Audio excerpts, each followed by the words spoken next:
এই 1.5টা বছৰৰ ভিতৰতে ট্ৰাইবেল বেল্ট এণ্ড ব্লক আদিৰ সমস্যা সমাধানৰ পিছত জনজাতীয় অজনজাতীয় লোকৰ মাজত সমন্বয়ৰ হাকো নিৰ্মাণ হ'ল।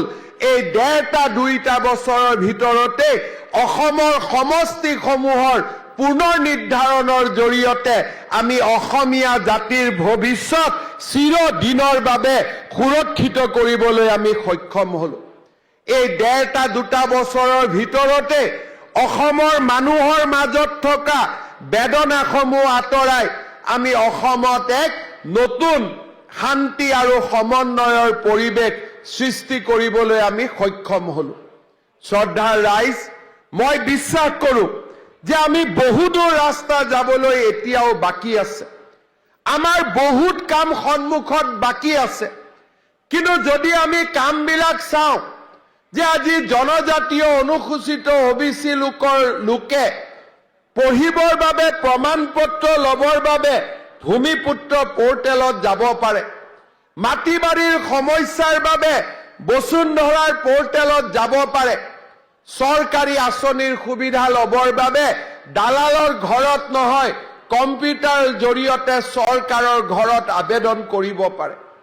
আজি 2টা বছৰৰ ভিতৰতে 1 লাখ চাকৰিৰ প্ৰতিশ্ৰুতি পূৰ্ণ কৰি আৰু 35,000 নতুন চৰকাৰী চাকৰিৰ আমি আবেদনৰ বাবে আগবঢ়াই দিব পাৰিলো। আগৰ পুৰণা অংগনবাদী কেন্দ্ৰবিলাকৰ স্থানত আজি নতুন আদৰ্শ অংগনবাদী কেন্দ্ৰবিলাক গাঁৱে চহৰে জিলিকি উঠিছে।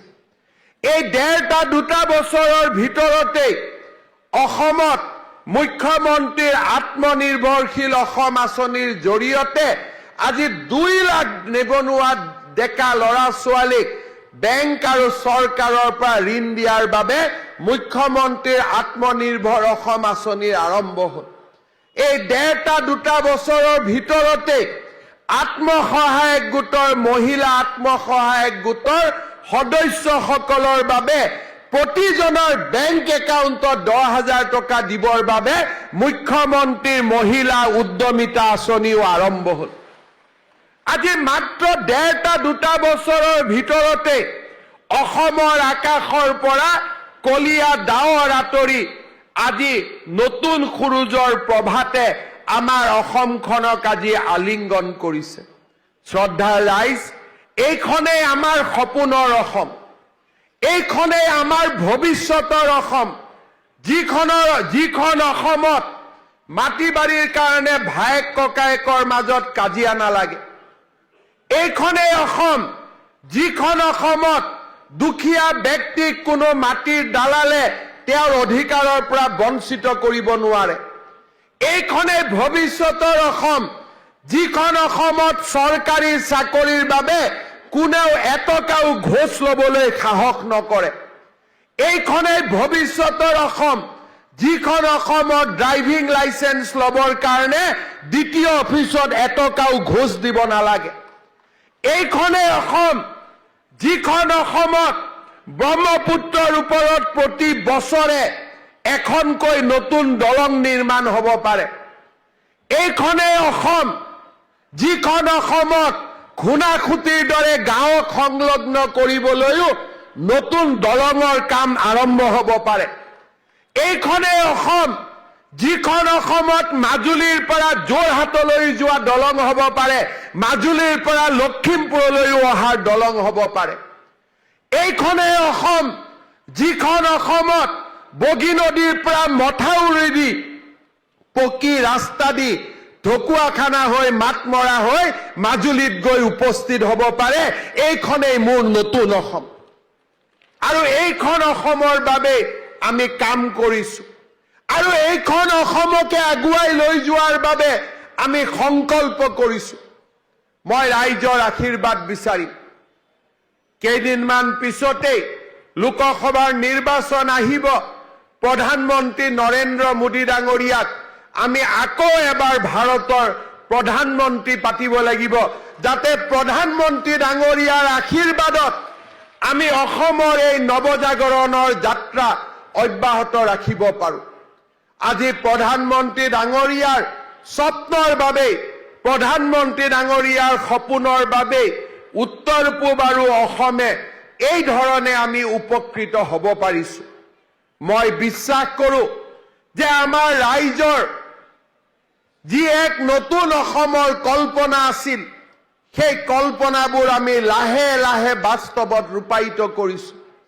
মানুহৰ মাজৰ পৰা বেদনা আঁতৰি গৈছে, নিৰাশাৰ পৰিৱৰ্তে এখন আশাৰ অসম আজি সকলোৱে দেখা পাইছে। আজি ব্ৰহ্মপুত্ৰৰ উত্তৰ পাৰ অসমৰ আটাইতকৈ নেগলেক্টেড জাগা আছিলে। আজি আটাইতকৈ নেগলেক্টেড যদি চহৰ আছিলে লখিমপুৰ ধেমাজি আছিল। আজি এই চহৰবিলাকৰ প্ৰাণৱন্ত আৰু উজ্জীৱিত প্ৰতিচ্ছবিয়ে আমাক সোঁৱৰাই দিয়ে যে এতিয়া অসমক আৰু কোনেও ধৰি ৰাখিব নোৱাৰে। অসম আগুৱাই যাব, অসম বিকাশৰ পথত আগুৱাই যাব। শ্ৰদ্ধাৰ ৰাইজ, আজি মিছন বসুন্ধৰা 2 সফল সমাপ্তি আৰু মিছন বসুন্ধৰা 3 এই আৰম্ভণিৰ সময়ত মই আকৌ এবাৰ ৰাইজক প্ৰতিশ্ৰুতি দিছো যে অসমৰ খিলঞ্জীয়া লোকৰ মাটি বাৰীৰ সমস্যা সমাধান কৰা আমাৰ সদায় অগ্ৰাধিকাৰ হৈ থাকিব আৰু এই সমস্যাবিলাক আমি সমাধান কৰিম আৰু আমি এখন নতুন অসমৰ নিৰ্মাণ কৰিম। ধেমাজি জিলাত 38,000 মাটিৰ পট্টা দিব যাওঁতে ৰাজহ বিভাগ, জিলা আয়ুক্ত, চক্ৰ বিষয়া, তেওঁৰ কাৰ্যালয়ৰ কৰ্মচাৰীসকল প্ৰতিগৰাকী ব্যক্তিৰ কষ্টৰ কাৰণেই এনে আমি এক সুন্দৰ পৰিৱেশ আজি পাবলৈ সক্ষম হৈছো। ধেমাজি জিলাৰ আয়ুক্তৰ জৰিয়তে মিছন বসুন্ধৰাৰ লগত জড়িত প্ৰতিগৰাকী চৰকাৰী বিষয়া কৰ্মচাৰীক মই পুনৰ এবাৰ ধন্যবাদ আৰু অভিনন্দন জনাইছো। মই ৰাইজকো অনুৰোধ কৰিম, চৰকাৰী বিষয়াক সদায় আমি গালি গালাজ কৰোঁ বেয়া কাম কৰিলে, কিন্তু ভাল কাম কৰিলে আমি হাত চাপৰিৰে অভিনন্দনো জনাব লাগে। আজি 38,000 মানুহে পট্টা পাব।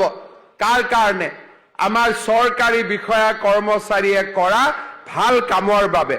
মই তেওঁলোকৰ বাবে এটা দীঘলীয়া হাত চাপৰি মাৰিবৰ বাবে মই ৰাইজক অনুৰোধ কৰিম।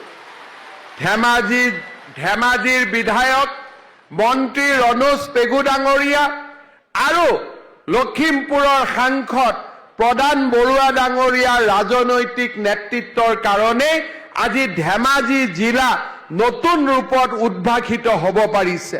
মই আজিৰ সভাতে পুনৰ এবাৰ ৰণোজ পেগু ডাঙৰীয়া আৰু প্ৰদান বৰুৱা ডাঙৰীয়াকো তেওঁলোকৰ ৰাজনৈতিক সিদ্ধান্ত আৰু সুন্দৰ বিকাশৰ সিদ্ধান্তৰ বাবে ধন্যবাদ আৰু অভিনন্দন জনাইছো।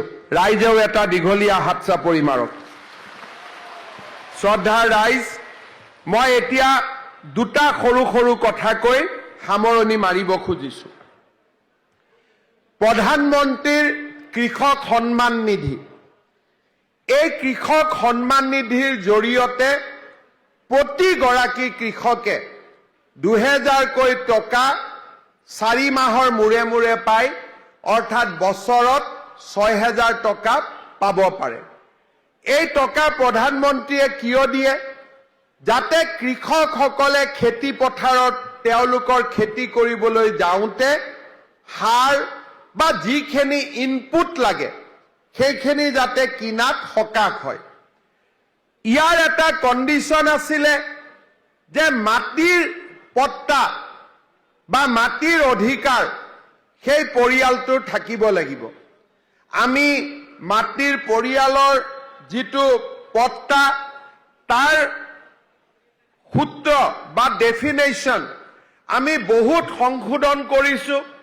তাৰ ফলত 12 লাখ লোকে আজি কৃষক সন্মান নিধি অসমত পাই আছে।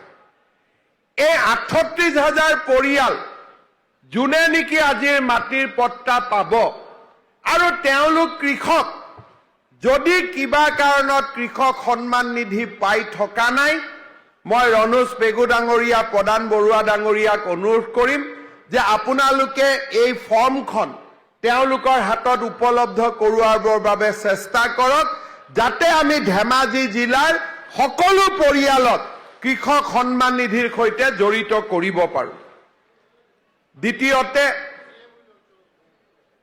দ্বিতীয়তে অহা কেইদিনমানৰ ভিতৰত যিসকলে মুখ্যমন্ত্ৰীৰ আত্মনিৰ্ভৰশীল অসম আঁচনিৰ বাবে আবেদন কৰিছিল তেওঁলোকৰ ইণ্টাৰভিউৰ প্ৰক্ৰিয়া আৰম্ভ হ'ব।